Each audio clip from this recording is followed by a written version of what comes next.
Hey Reactioners, this is I'm on with Luis, and we're going to be talking about closing the deal in business and in life.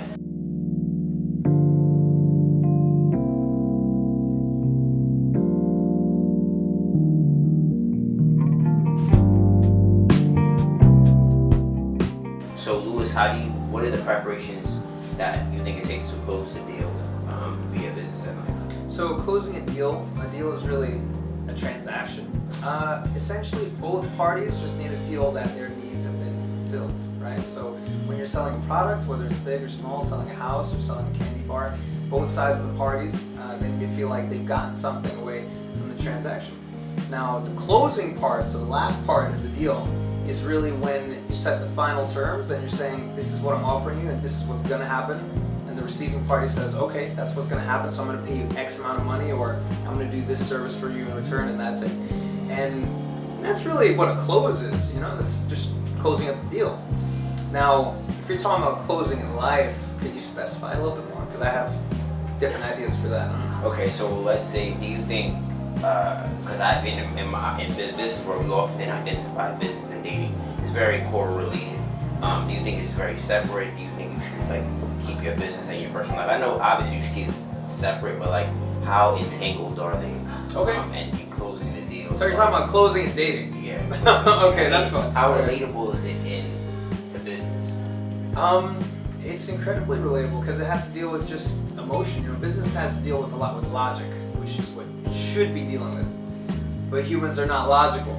So essentially there's a lot of emotion that comes with, making some business decisions, or sometimes with the partners that you choose or who you're working with or anything of that nature. Now, if you're talking about dating, let's say closing the deal with dating, a lot of the same fundamentals that it actually comes up where essentially with both parties, within the relationship, they actually need to agree to what's going on specifically and what needs to happen. And when you guys agree on being something specific, boyfriend, girlfriend, or whatever kind of titles you have, it's kind of an agreement that's made, and then there's set standards that's applied because of the conversation that you made or the deal that was made, And so just like, any kind of sales or in business, there's ups and downs and but you gotta just work through it. And when you're closing the relationship, then that's it. The agreement is done, and you usually stick by those rules. And sometimes people don't stick by the rules. Same thing in business, which is why some people get screwed over in business, but that's a whole other thing. So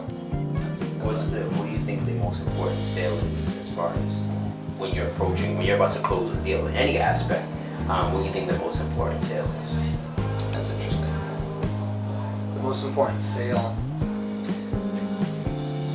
in anything? Let's say if I were to be abstract with that? Yeah, I would even make it a little bit more in depth. Is the most important deal with yourself or with the other person? I was just going to get to that. Yeah. I thought that's where you're asking. So that's the most important thing that I think. The most important sale that you can make, first of all, is the sale to yourself, really. So you have to know what you want, you have to know what direction you're going, and you have to know exactly who you are as a person. You don't even have to know exactly who you are as a person.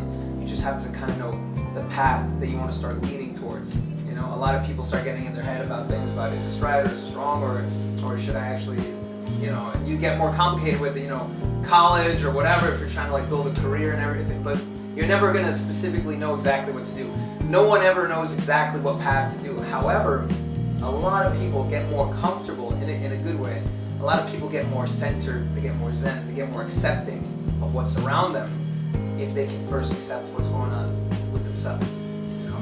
Then if they can work on themselves, if they know what's going on, and they're okay, well, I want to get better at this, whatever it is that they're looking for, then they can build a path that can hook towards that point, and just slowly work towards it. And that's really it. So once you get the sale over yourself done, so to speak, you're cool with yourself and this is what I'm working towards, then you can quite literally be better at selling other people on a specific product, service, or an idea, because what are people usually buying when they're buying anything, a product, service, or an idea? They're usually buying you, the person who's actually saying, who's actually speaking. So that's what we teach how to do here. Okay, so when you're selling yourself to yourself, what's the most important tactic that you should be using? Is it communication? Is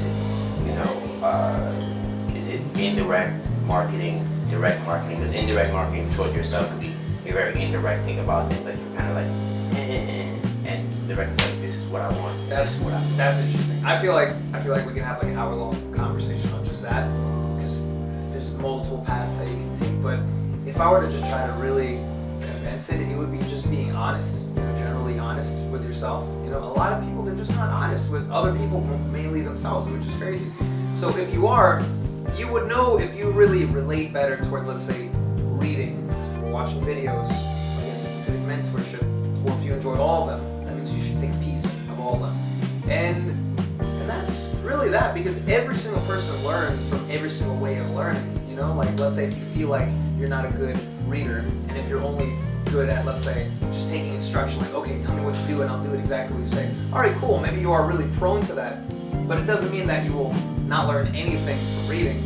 You understand what I'm saying? So that's it. They need to be honest with themselves so they can just try to take the information. That's what they need to do. Go out there and just take it from wherever they feel comfortable, and also start taking it from places where they feel they are uncomfortable, and then they get the spectrum. That's it. Then they start getting information and they start getting better. They start having new ideas and new kind of inspirations. They have new inspirations and they have new ways to attack a problem, and that's how you get better all around. And that's okay. Last but not least, how important is learning when closing the deal with yourself? Should you master how to learn before you just say I'm this and I'm that, or should you just like go out there? Oh God! Like, you go out there and try it. Yeah. That's a great question. Like that's because the answer is straight up. Like you should just go and just do it. Just do that. That's really it. So no one's ever perfect. Even the pros who are pros at anything, whatever, in sports and like let's say videography and art and whatever, they're not perfect. They're just very well experienced. And the best way to gain experience is just by trying something.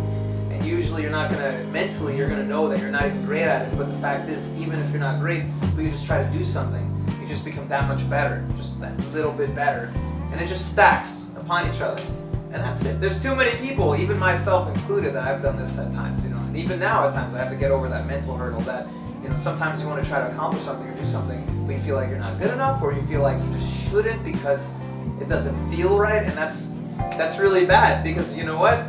Tomorrow's not guaranteed, so you might as well do something now, because what is guaranteed is just right now, this moment, that's what's happening right now. That's what's guaranteed. So you might as well do something, and then guaranteed you'll have some kind of results from that.